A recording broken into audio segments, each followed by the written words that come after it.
And the whole thing about it that was impressive to me from a coaching standpoint was that last week, as it happens with every single team in the NFL at some point during the season, last week was the week the Texans showed up and looked unprofessional.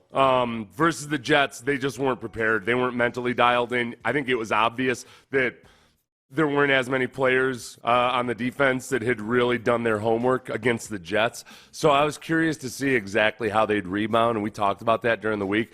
They rebounded really, really well. And a lot of it, honestly, was really evident in the way they handled the run game, because the Titans love to lean on the play action. And if you're going to come up and stop the run, usually you pay a price for it on the back end, because either your linebackers, your safeties, whomever else just are too focused on the run. Man, they did a great job of just playing the run when it was time to play the run, and then the linebackers playing the pass when it was time to play the pass.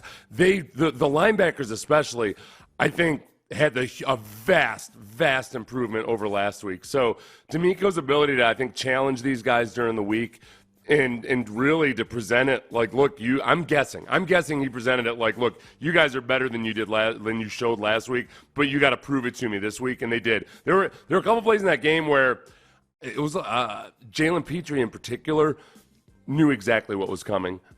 He was repositioning guys like the way a safety should pre-snap, getting guys in the right position, and just taking everything away from them. Sean, Derrick Henry had 9 yards on 16 carries. I keep having to double check that in the stats before I say it because it's so backwards.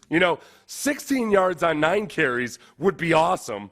And he had 9 yards on 16 carries. It was astoundingly good.